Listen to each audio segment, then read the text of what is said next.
There we're back on. Nick Barris live with you this morning on MorningLine. Tequila Johnson's with us. She's with the Equity Alliance. Thank you for coming on, talking about voting rights and the like.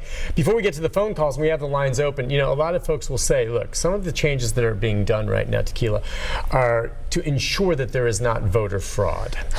And tricky word. To ensure that there's not voter fraud, to make sure that the people who are voting are, supposed to be voting, that they are from that area, that they are properly in place to vote. Mm-hmm. And so we have to have some of these checks and balances out there. So what do you think? I mean, on the other hand, that can create barriers. Is it for voter fraud? No. Okay, and why do you say that?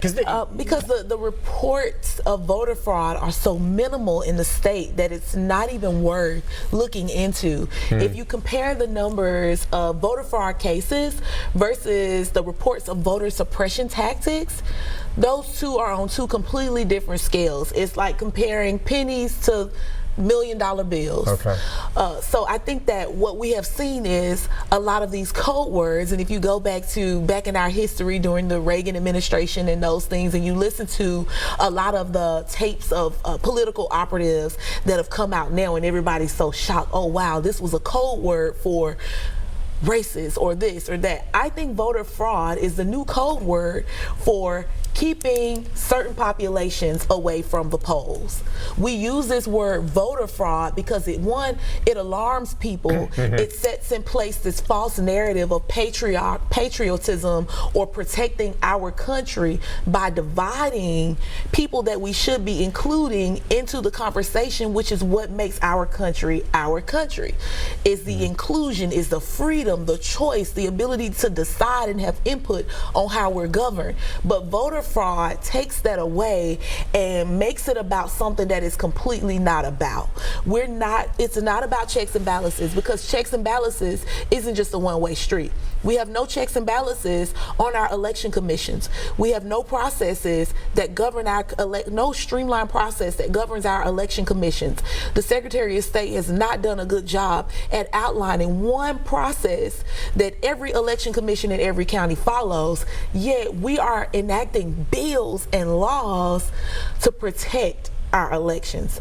To me, it just seems backwards. Yeah, and the Secretary of State himself will say that, they'll look into claims of voter fraud, and I can't think of any that we've really done where it's been blatantly obvious voter fraud. No. I really can't. So I see your point. Let's take a few phone calls. We'll go to Joe.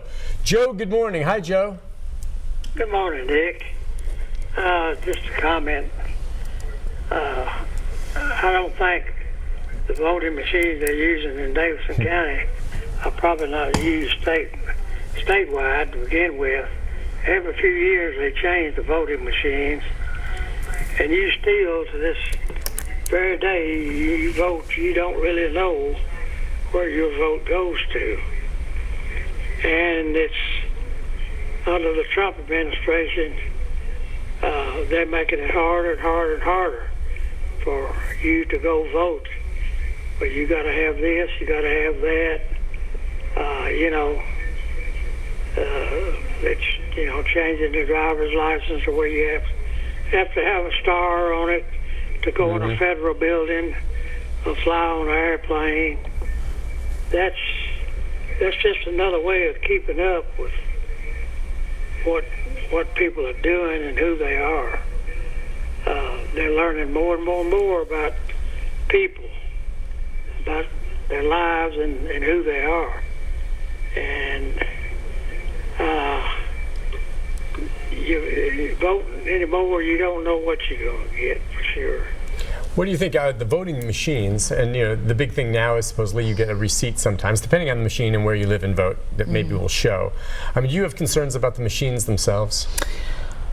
Yes, I do. I feel as though what is that machine doing besides calculating the vote? Because the receipt, you don't actually get to keep the receipt. You have to put it back in the machine. That's right. So it's kind of like, okay, you're telling me that I voted for this person, Well, I don't know what else do you we can know do, that though. The besides- machines, people complain Yeah. about, but I mean, there's going to have to be some degree of trust. I mean, there should be supervision of it, but we're not all going to be able to sit there and follow our vote all the way through the process till it's officially counted. I mean, there's too many people to do that.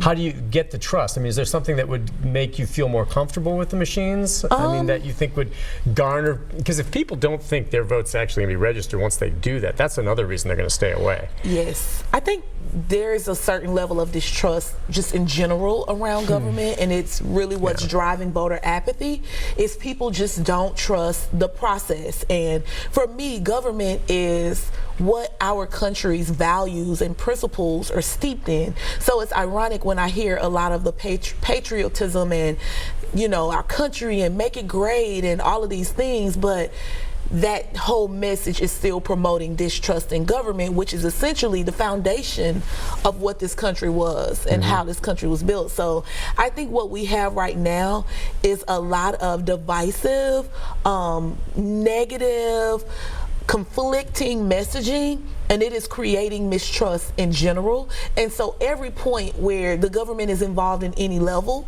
there's going to be public mistrust, and that is not what America was supposed to be about. It's not what Tennessee was supposed to be about. It's not what Nashville was supposed to be about. And it's disheartening, but it is the reality of the time that we're living in. Let's take another call from Ronnie. Ronnie, good morning. Hi, Ronnie. Good morning. Morning. I got two questions. Sure. One, the voting machine, they make it so hard that people can't read anymore, can't hardly vote. And there's another question, it's got to do with the president. Somebody told me that he's going to stop food stamps and stuff like that. Have you ever looked into that yet?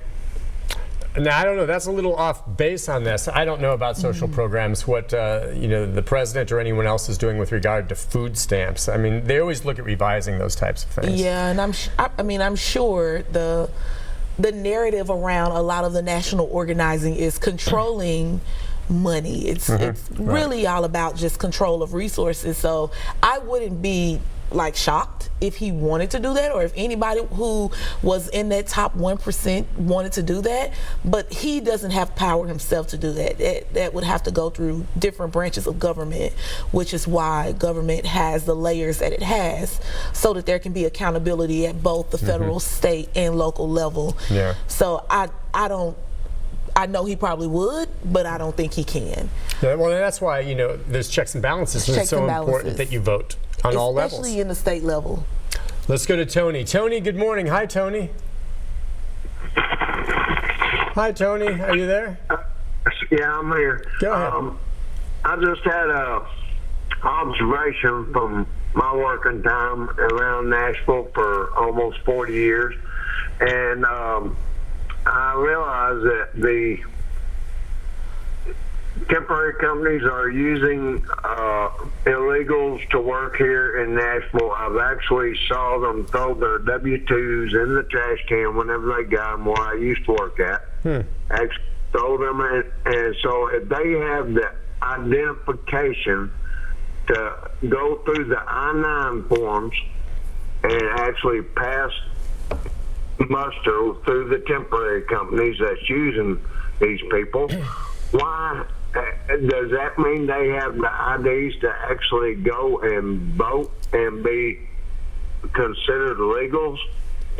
Okay, well, what he's going to there is what some people are going to bring up when we talk about voter fraud and the concern with making sure there's proper identification or whatever it is you may need when you go to vote, is to make sure that folks who are not citizens or legal here can vote. So, I mean, you may say it's not a big deal that we haven't found cases of voter fraud, but they worry about things like this, and I can see that.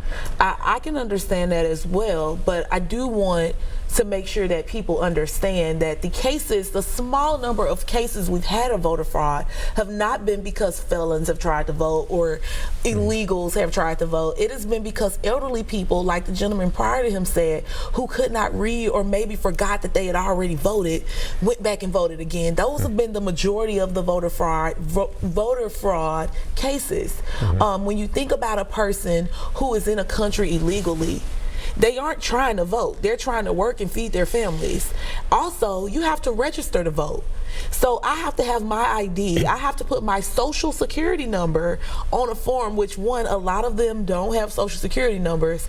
That form gets turned into the Secretary of State's office or my local election commission, and they are required to check and register me to vote. And I have to be added to the voter rolls. So it's not a matter of I'm just going to show up with my ID and vote. That doesn't happen. What happens is there's a process for you to even become registered to vote. If you go to vote and you're not registered, they will turn you around. And it will also say on your ID your status. So a lot of people have IDs and they are going out and they are working, but it is the responsibility of the job site that they're working at to verify that this person is actually eligible to work inside of this place or work in the city or the state. And if they're not doing that, then that is not a reflection of how elections are governed. That is a reflection of how this particular job or this particular employer is handling their HR practices. Those are two completely different things, and they should be separated out. Let's take another call from Ann. Ann, good morning. Hi, Ann. Good morning. Morning. The incidents in our city concerning ICE, the indifference with the FOP and our Community Oversight Board, and the cases where the Community Oversight Board has attempted to get information and has been denied, and the indifference with our mayor, I think has fueled a greater turnout in our pre-voter. I'd like to know if you are aware if the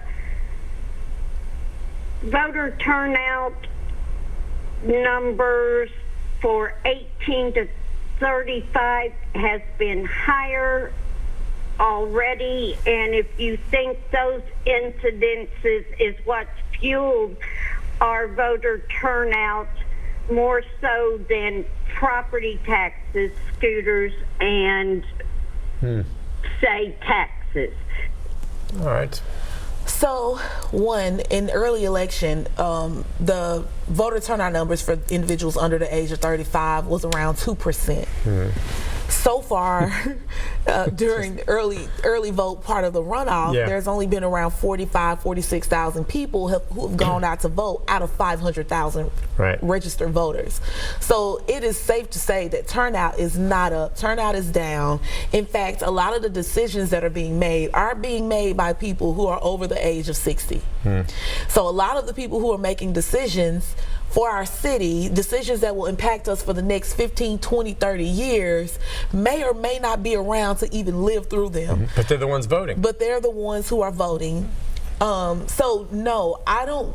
What I think a lot of research shows that distrust in government does not produce turnout. Distrust in government actually does the opposite. It makes people stay home because people feel like it won't matter anyway.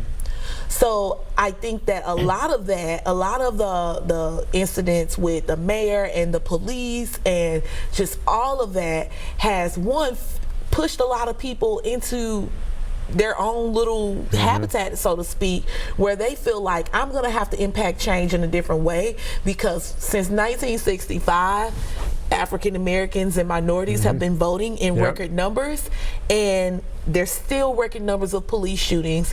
There's still record numbers of poverty, displacement, and all of these things that happen in cycles that are going to happen anyway.